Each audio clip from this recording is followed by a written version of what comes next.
Remember Not Safe for Work Risk of Rain 2 mods? I do. It did alright, and since it's about a year since I made the last one, I decided, you know what, let's hop back in and see what new mods have been created to rouse our expectations. Now, in the time between this video and the last one, you know, a whole year, a lot has changed. Most notably, the game was actually released fully. So, a bunch of mods that used to work with the old version of the game no longer work with this one. Most notably being the Fem mod, which does not actually provide models with the enemies anymore, aka half the reason to use the damn thing. But enough stalling. On this Halloween / No Not November anniversary date, I don't know when I'm actually going to upload this, let's take a look at things that are horrifying and or arousing. I'm going to be going over these skins based on whoever did the mod, rather than the character, because as you can see, there are a lot of skins for certain characters, so I'd rather just split it up by who made them. So we're going to start with 12 Gauge Away from Face, who has made a lot of skin mods, although a good deal of them were actually covered in the last video, so I won't talk about them here. I will note, however, of course, first off, that the Commando mod that he made has received quite a different body shape. So, yeah, it's enough for me to mention it. You have to enable it in the config files, though, so that's it. So, The Mandalorian was a TV series thing that went on and was very popular. In fact, people still post about Baby Yoda, and yeah, here we go. Representation of that in Risk of Rain in the form of Mandalorian Commando. Next up is his bandit skin. And you may be thinking, this doesn't seem not safe for work to me, and I completely agree. I don't know why this is tagged as not safe for work. It is simply, like, female bandit.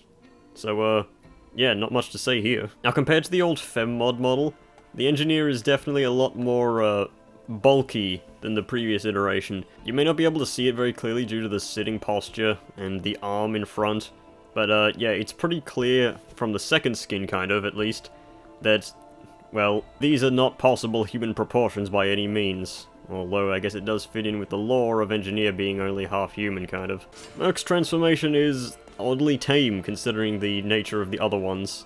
Well, at least compared to everyone but Bandit. I mean, even the palette swap is just that, a palette swap. Nothing crazy like that or anything. The community loves to make skins for Artificer, and this is no exception. You see here, she's got her own new shiny version of herself. Perhaps this is a throwback to when he had his old skins be very lightly coloured for some reason? Gemo, or Gmo, or however you pronounce this name, I don't know, has decided that the best outfit is, well, no outfit, with this mod that just removes clothes. Two mods, one for Huntress, one for Artificer. We'll go over the Huntress one first. As you can see here, there's a bunch of different skin tones, and yes, for some reason there's one that just makes her bottom half a snake. It's a joke, because it's naked, but with an S at the start, so it's snaked. Ha ha ha! There's also an imp skin, which is unironically good. I believe this would be better off as a standalone mod, honestly. The Artificer one obviously does the same thing. Sure, I don't need to censor this part because, you know, it blends in. There's absolutely nothing here. But I'm going to need to censor this, so, yeah, use your imagination here.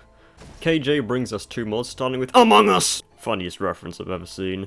And then we have Thick T, which is multi, but, thick, I guess. There is Booba here. You just cannot see it because of the weird shape of the gun. Up next are Valren's mods, which start off with something completely different from the others. A skin that is male. Yes, this Commando skin here, which is known as Thick Commando, gives him a bit more, well, thickness. You cannot see from this camera angle due to the poor lighting, but yes, there is an increased bulge. And it also comes with an alternate palette skin, which is probably a reference to something, I'm not exactly sure. Then we have Elysium Loader, which is, I don't know, is this some sort of religious symbol? I'm not that cultured that I know every single reference people make. But yes, it comes with two versions, one with, and one without the little collar and the crotch covering thing. And third on the list we have Golem Loader, which is actually a very interesting looking skin. And it has an Aurelianite palette as well, which has increased, well, assets, as we should say. Also, for some reason, Aurelianite has eyelashes, or something like that. But yeah, the skin looks actually pretty good, if you can ignore the, well, you know. Next up is We Fix Your Mods, well, I guess this was a broken mod or something, with another Thick Artificer patch mod? Just two extra Thick Artificer mods, and you may be thinking, this isn't thick, it's fat. But don't worry, we'll get to that when we get to that. Also, one of them is named Canon? Is this canon? No? I'm pretty sure it isn't. Hey, do you know Deltarune Chapter 2 came out? Well, yes, pretty much everyone does. And mod creator The Breadman would like you to know this. No, not my bread, this is a completely different person. Because it only took him 5 days to port Task Manager from that game into this one. Now I know what you're thinking, this isn't not safe for work at all, what are you talking about? Well, that's because later on a not safe for work version got made. Man, am I glad that the Risk of Rain 2 modding community is the only place that this character has been looted at.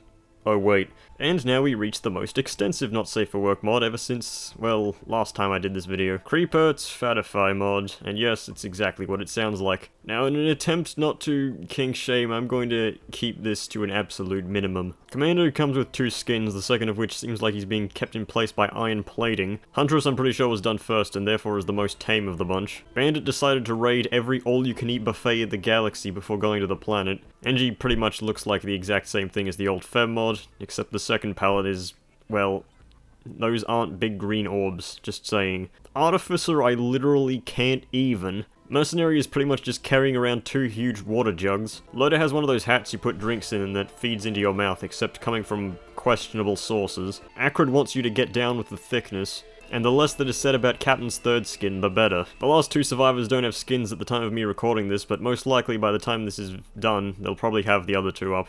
Who knows? And finally we have 3 mods from RuneFox237.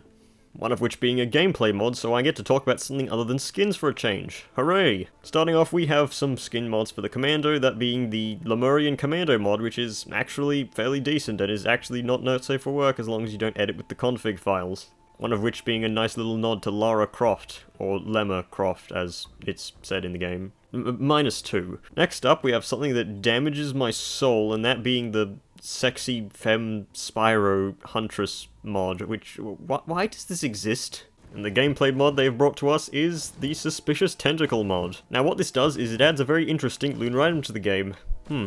These not safe for work mods have a thing for being lunar items, don't they? Anyway, you go to the bazaar, or find it in a pod, I guess, and what it does is it gives you an item that, over the course of 60 seconds, a little counter ticks down.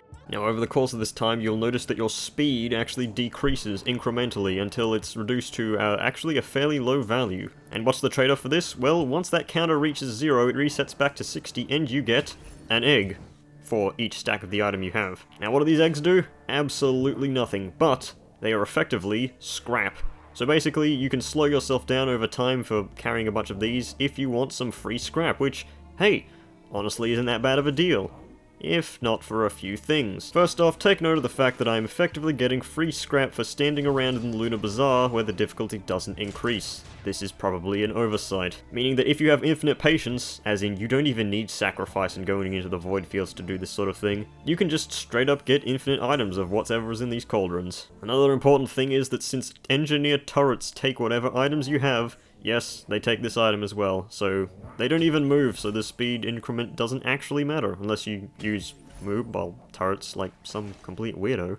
So yeah, probably a pretty big oversight, but if you do not try to abuse this, this is actually a fairly fun mod to use, although it is fairly powerful as well. Then again, it does have that 9 speed downside, so hey, go ahead, try it out if you want. The mod developers said they were going to try to make a safe for work version eventually, so if you can't wait, just settle for this one. Now instead of giving you a mod list, I'm going to tell you exactly how you can find all of these mods. Click on Filter Categories. Click Allow Not Safe for Work. Click on the Categories thing. Click on this drop box and click Not Safe for Work. Have it be selected on Must Contain at least one of these, and hit OK. You will see every Not Safe for Work mod that there is. Therefore, you will get an impromptu list of pretty much everything I've used in these videos. Also, if your mods don't look exactly the same as I do, make sure to check the config editor, because that contains a lot of settings in order for you to change exactly how the mods look, and you can change things based on your likenesses for certain mods that are compatible with that.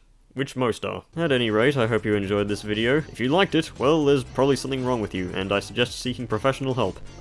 You can join my Discord if you want. It's in the channel description, not the video description, because no one checks that. But yeah, see you in another year or so when, I don't know, Not Safe for Work Heretic gets made. I'm honestly surprised that hasn't existed yet.